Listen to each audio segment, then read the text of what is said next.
अस्सलाम वालेकुम फ्रेंड्स।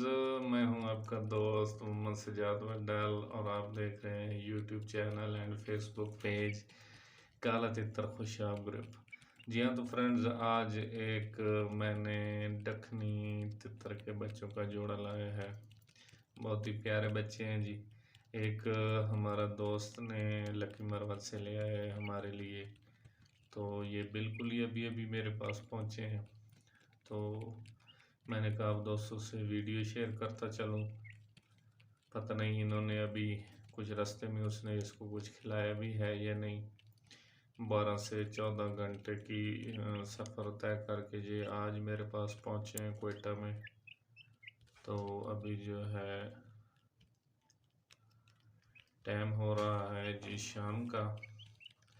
तो बेचारे पता नहीं पीछे से किस हाल में आए हैं। 5:52 हो चुके हैं।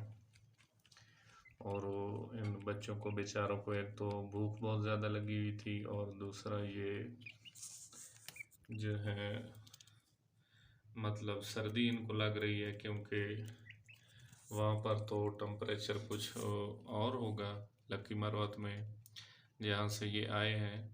लेकिन यहाँ पर क्वेटा में काफ़ी ठंड है, सर्दी है यहाँ, और वहाँ के टेम्परेचर में जो है काफ़ी फ़र्क है।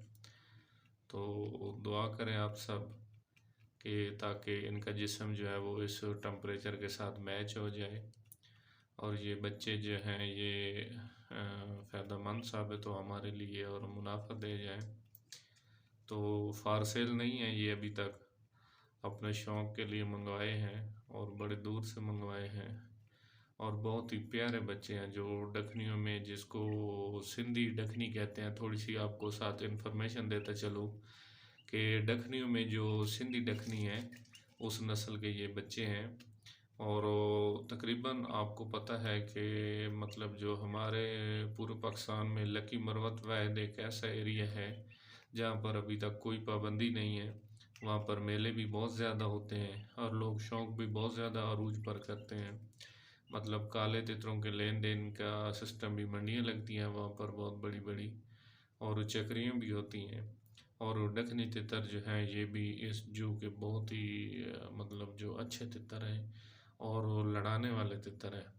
और दूसरी बात एक अहम आपको बताता चलूँ कि पूरे पाकिस्तान में, सिर्फ पूरे पाकिस्तान में एक लकी मरवत ऐसा एरिया है और दूसरा डेरा इस्माइल ख़ान और डेरा गाज़ी ख़ान। ये जो ज़िले हैं इन अज़ला में जो है डकनियों के मतलब लड़ाइयाँ होती हैं, मुकाबले होते हैं और बहुत अच्छे अच्छे जो है वहाँ पर जो उसको अपने रवायती ज़बान में कहते हैं कि पेड़ लगते हैं वहाँ पर, और लोग जो हैं वो तितर लड़ाते हैं। और फ्रेंड्स आप कभी कुछ ऐसा मतलब जो लोग ऐसा शौक़ रखते हैं, डकनी तितरों का शौक़ रखते हैं और उन्होंने घरों में पाल रखे हैं, तो आप कभी यूट्यूब पर सर्च करें डकनी तितर की लड़ाई या फेसबुक पर सर्च करें डकनी तितर की लड़ाई।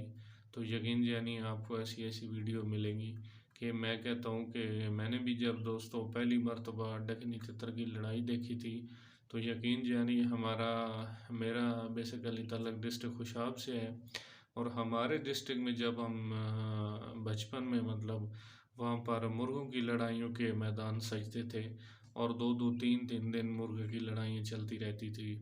और फ्रेंड लास्ट डे जो उस लड़ाई का होता था उसमें तो आप यकीन जानिए कि 4-4 5-5 जोड़ जो है मैदान में वो हम लोगों ने छोड़ रखे होते थे, ताकि आज आखिरी दिन है हमारे टूर्नामेंट का। तो वो जो है कोई भी दोस्त, फिर भी ऐसे हज़ारों दोस्त होते थे जो नाराज़ होकर चले जाते थे कि हम लोगों को कभी मतलब वो नहीं हुआ है, हमारा नंबर नहीं आया, कि हमारे मुर्गे का नंबर नहीं आया कि हम लड़ा लें। तो जब मैंने पहली मर्तबा डकनी तितर की लड़ाई देखी थी तो मेरे तो मतलब अक्ल दंग रह गया था कि यार ये कैसी लड़ाई करते हैं। मतलब 15-15 20-20 मिनट आधा आधा घंटा वो लड़ाई करते रहते हैं। और वो मुर्गे को तो मतलब जैसा कि आप जानते हैं कि 5 मिनट के बाद पीवा दिया जाता है, थोड़ी सी उसको रेस्ट दी जाती है। इनकी लड़ाई में कोई रेस्ट नहीं होती है। तो तभी जब एक भाग जाता है या मैदान में मर जाता है, ऐसी इनकी सख्त लड़ाई होती है। तो मज़ीद आपको नज़दीक से दिखाते चलो, वीडियो लंबी हो रही है, कि मेरे बच्चे कैसे हैं दोस्तों कमेंट में ज़रूर बताइएगा। और ये आपको किस तरह लगे हैं, और ये मैं उम्मीद उम्मीद करता हूँ कि ये वीडियो आपके लिए एक इन्फॉर्मेटिव वीडियो रहेगी, और अगली वीडियो तक के लिए इजाज़त दें। और वीडियो अच्छी लगी हो तो चैनल को सब्सक्राइब कर दें और वीडियो को लाइक और शेयर कर दें। अस्सलाम वालेकुम।